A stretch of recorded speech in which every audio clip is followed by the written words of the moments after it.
Rise and shine with global entertainment news morning buzz. I am your host Bella, ready to kickstart today with all the fresh news and story. And right here with me, bring his own spark to the studio is. Steven, Let's dive into today's headline, fresh from the Nation and Independent News.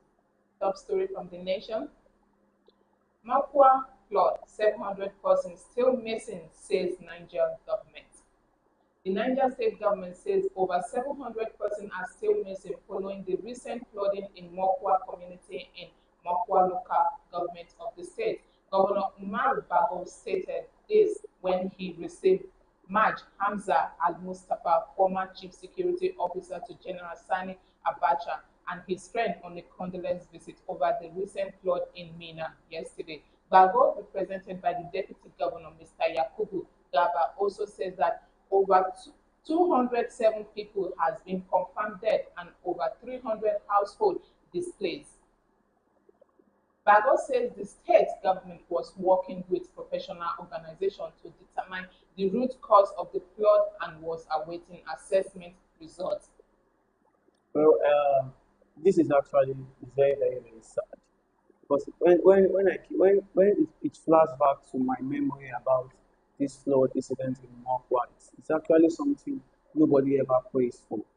Flooding is one of the deadliest um, casualty or catastrophe that can actually happen to a particular community or so.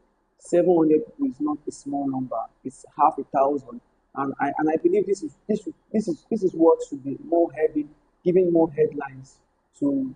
I think this Mokwa flooding should be on the headline than this Benue incident that happened because we are talking about 700 people still And missing. 207 people dead. We don't even know if the 700 people are still alive because the flood can actually take them.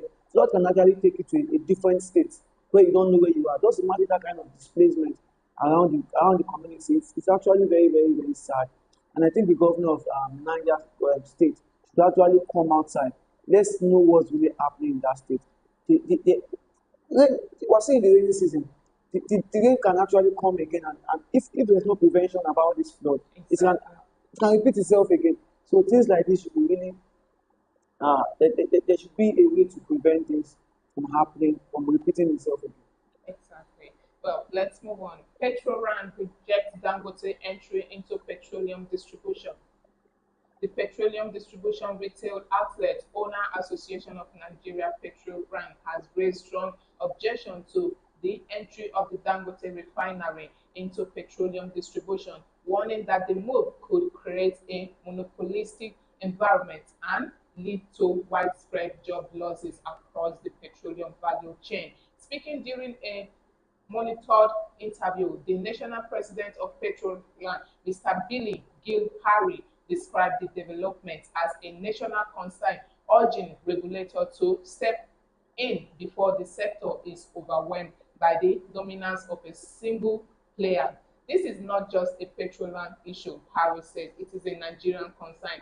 Right now, the number of retail outlets in the country are doing business in and satisfying the energy requirements of Nigerians. If one company as massive as Dangote Petroleum Refining Company is going to refine, store, transport, and retail products, it will wipe out other businesses and result in massive job loss. He added, we recommend that refining should be left to refineries, storage to depot, logistics to transporters, marketing to marketers, and retail to retailers. That value chain must be protected. Well, I think this thing, to me, I see this as conspiracy to move Dangote out of business because if we keep doing this, this man has actually tried when it comes to giving Nigeria that kind of standard we want and giving us. If I tell you Dangote has actually reduced the rate at which fuel distribution has actually gone into the country because this Dangote group is recently announced its plan to deploy 4,000 trucks. 4,000 trucks is not actually a small amount. See, this is what our government can actually do. If Dangote can do this, 4,000 trucks and establish over 100 compressed natural gas (CNG), I tell you, it for rather for us to envy this kind of process. We should try Try to to work with them. work with him and know, okay, this idea you have, let's share from your idea for business, for Nigeria to grow. We shouldn't be selfish in things we are doing. Definitely, we Exactly. know where this is going to lead to. We know what the stakeholders want. We know what the marketers want. So people might be feeling because he's into this business, he's into this business, and why is he putting his mouth into business that will Everything, bring for every him? business. But it's for our own good though. But I feel like there's a kind of competition between when it comes to this Dangote of a thing. NNPC is not ready to fall to Dangote and then feels like it should be in charge of distributing fuel to every filling station, gas station, because it feels like they are going to have a loss in it, and that is not what they are ready for. And it's really a bad thing for us. We Nigeria still having a refinery in our country, and then we wanted to see sort out from outside country. It's really bad. Let's move on. Police interrogate Ade Farasini over illegal possession of weapon, driving unlicensed vehicle. For over 5 hours yesterday, detectives at the Lagos State Police Command quizzed Perry preacher and founder of the House on the Rock Church, Pastor Paul Adeferesin, over allegation that he pointed a pistol to another road user in a fit of anger, drove an unlicensed vehicle, and alleged unlawful possession of firearm. His interrogation followed his honorary submission to the police around 11:30 a.m.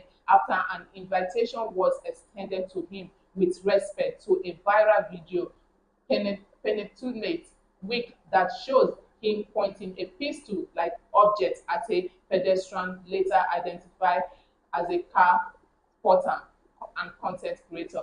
However, Ade Farasini had denied pointing a firearm at the road user, telling his congregants at a church service last Sunday that he neither held a gun nor pointed one at the individual. According to him, the allegation against him were the handwork of people controlled by the spirit of mammon, whose intent is to generate traffic and make more money. Yeah. What a funny response.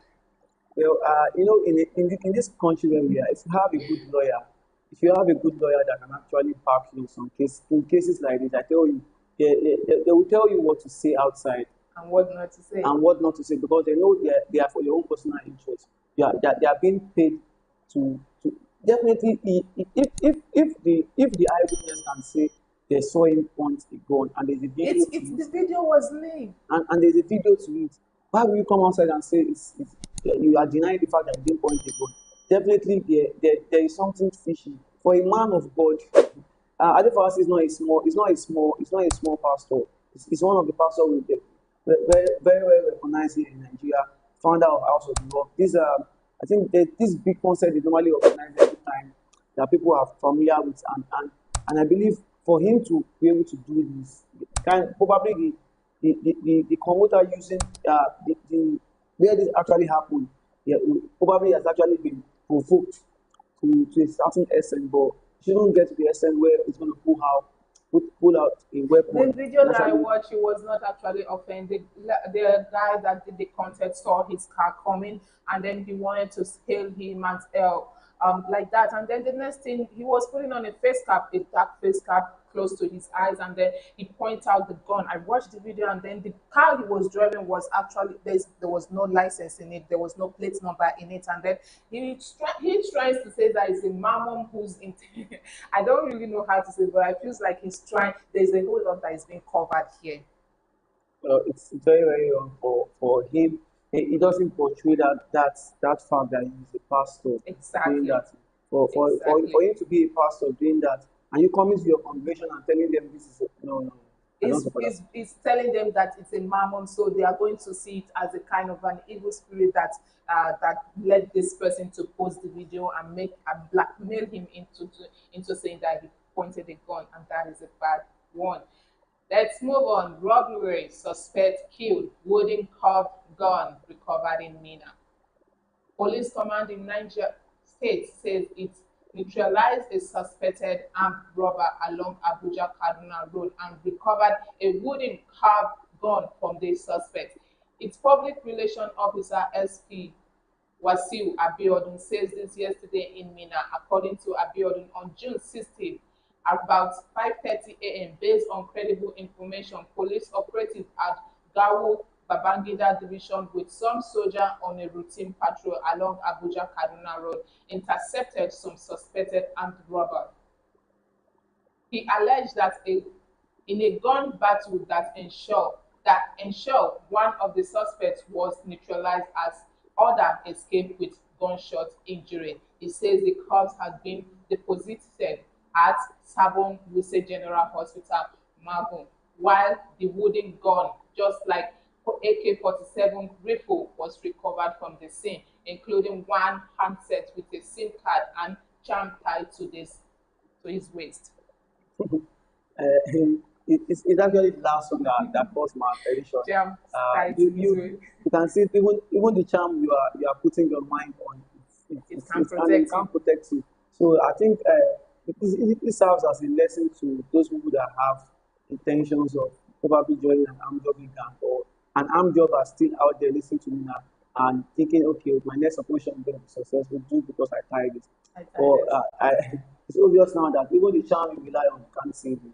Exactly. Kudos to the Nigerian police for actually swooping into action to be able to carve that incident away. And it's a good one. If things like this, these are things we should be recommending in a state like Mina, who is suffering from things like that. So I think things like this we should be expecting more of good news like this in Okay. averting insecurity in the country. Exactly. Let's move on to the top story from the Independent. Coastal Highway Afenifere tackle federal government over exclusion of Ondo Delta. Secretary General of Pan Yoruba Social Cultural Organization Afenifere Chief Sola Abenise has warned the ministers of work David Umahi not to exclude Ondo State or and Niger State from the Lagos Calabar Coastal Highway project. He warned that Ondo State and other oil producing states would not accept the alleged exclusion of their coastal line in the mega project. Speaking with journalists in Akure, the Ondo State capital, on Tuesday, Abeniseni quarreled why the state producing oil from which fund for the project came from would be excluded from such economic oriented infrastructure. He noted that the statement alleged credited to the Minister of Work in the media that the coastal highway would not follow Ondo and Delta states is he noted that the statement alleged credited to the Minister of Work in the media that the coastal highway would not follow Ondo and Delta states in response for the criticism of President Bola Ahmed Tinubu describing the project as a scam. Feeding question from newsmen, the Secretary General of Afenifere says, I personally noticed some monumental imitative, particularly in the area of road infrastructural development, but regrettably, the efforts are bed-eagled by too much noise-making, undue politicization, and policy somersaults.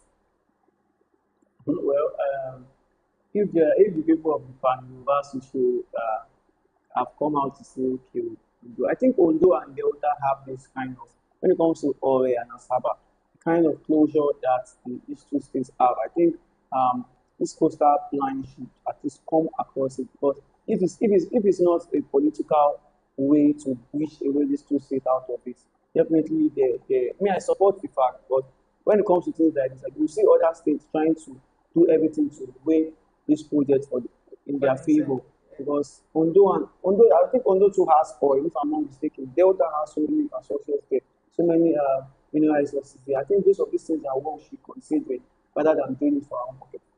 Exactly, and the government should actually consider what the Afenifere say is actually a good one. That those uh, Ondo and the Delta say should not be excluded when it comes to that coastal road.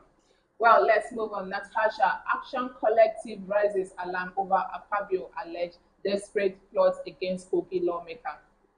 A group, the Action Collective, has raised serious concern over what it described as the growing desperation of the President of the Senate, Senator Godswill Akpabio, in his alleged bind to undermine Senator Natasha Akpoti-Oduaghan. In a strongly worded statement signed by its national coordinator, Mr. Teddy Onyejuwe, the group questioned Akpabio motive, describing recent legal move against the Kogi Central Senator as shameful and politically motivated. According to the group, the desperation of the federal government's legal team acting on behalf of Senator Akpabio has left many Nigerians bewildered. The desperation displayed by the legal team of the federal government on behalf of the president of the Senate, Senator Godswill Akpabio, has left many Nigerians wondering what is really the agenda of. Well, I feels like this and Natasha stuff has should have been ended by now, but it's still going on and on to the point that ex Kogi State Governor has come to the joint Senator Akpabio to actually plot against her over what she said. Well, we are in a country where people back people just for their own personal interest. And I think things like this are what, if we continue going like this, we don't have a better country. I tell you, most of all these leaders are always doing things for their own self. With the statement given and the statement said by Natasha, you know where she's actually driving at and what she's fighting for. Uh, Exactly. as the present Senate governor is there, definitely nobody wants to go against him because he's the sitting governor. He sees all and he has ears everywhere, that kind of thing. So we don't expect less. Yes, he has people that work for him just to come and tip him about what is happening and what is not happening. Well, let's move on. Oyo Speaker Ogundoyin champion state speaker imitative on national security reform. The chairman of the Conference of Speakers of States Legislature of Nigeria, RT Honorable Adebo Ogundoyin, has reiterated the need of a national security overhaul, emphasizing that the current centralized policing structure has become overstretched and ineffective.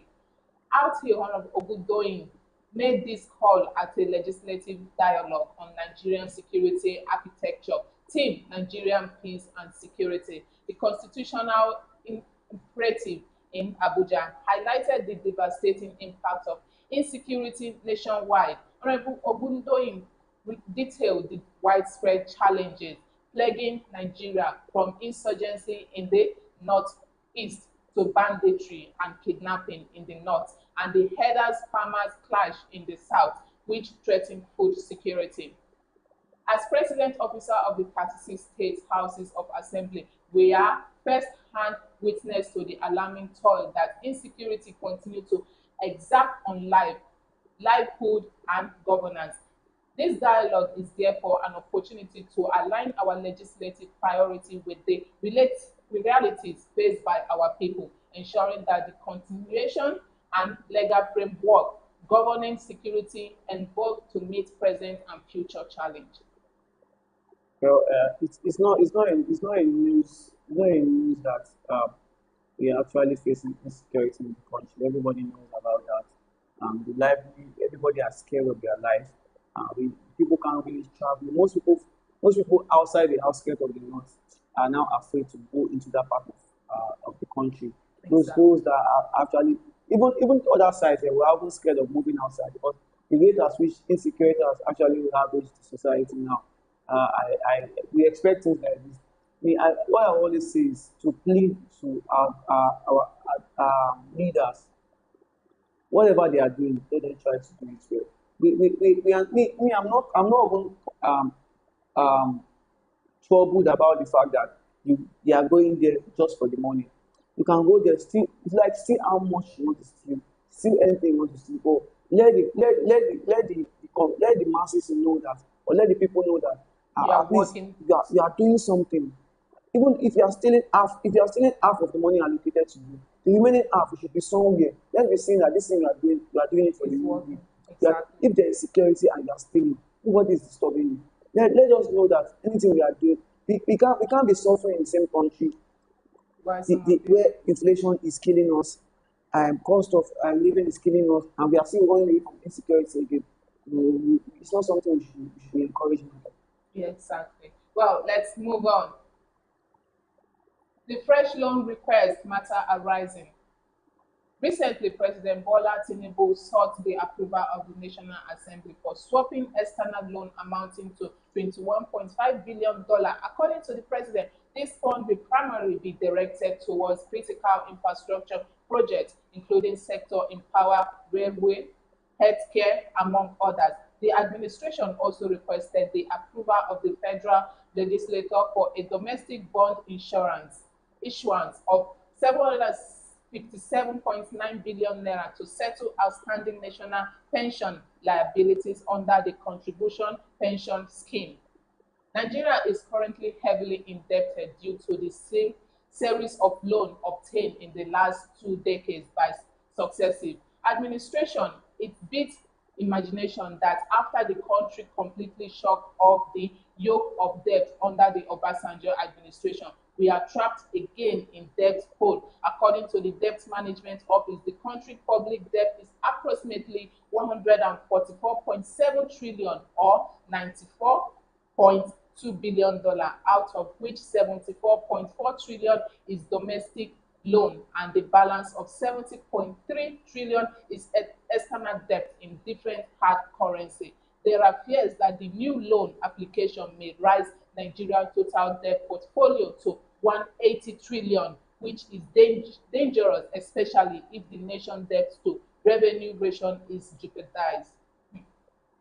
Well, but it's not only the account manager that I'm even scared of. I'm scared of the country. 180 billion A trillion trillion naira. naira. It's actually a budget for, I think, a budget for more than 20 years.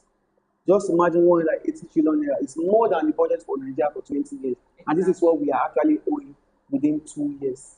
What we are owing within 2 years. So I tell you, we are in big shaking. Let me, if I'm pardon to use that word, because the way this country is going to, if this current administration leaves, the next administration coming into, I tell you, it will take them more than 5 years to be able to recover this debt. Exactly. Because I think this present administration, they are just here to steal, Money, take what they want loan and go, from different currency. because they know the next. I'm very sure they know that the next election is not sure for them. Because what they are trying to do now is to take as much as they want from here and move on. I tell you, the Exactly. rate at which we'll be hearing about money laundering, money theft after this administration, it will be very, very alarming. I'm telling you the facts. It's very, very alarming. Because we can't tell me we are in debt of we are in debt of 144.7 naira currently now, and we are not seeing the impact in the country. Insecurity is there, cost of living is there, infrastructure, there are some roads that are not even attended to, schools are there, health workers are there, and we are still talking about collecting another loan again. No. If I tell you, if this is approved, then we are doomed. We are doomed for it. We are doomed for it. Imagine in Nigeria that I don't even know how we are going to account for all this. Let me say, I don't even know how our leaders are accounting for this, because to me, it's very, very sad for a country that has, let me say, crude oil, and then we are still, I don't really know. Well, we have come to the end of today's show. Thank you for joining us today on the Breakfast Show. I have been your host, Bella, and I hope you enjoyed today's program. Be sure to share, like, and don't forget to subscribe. And until next time, have a blessed and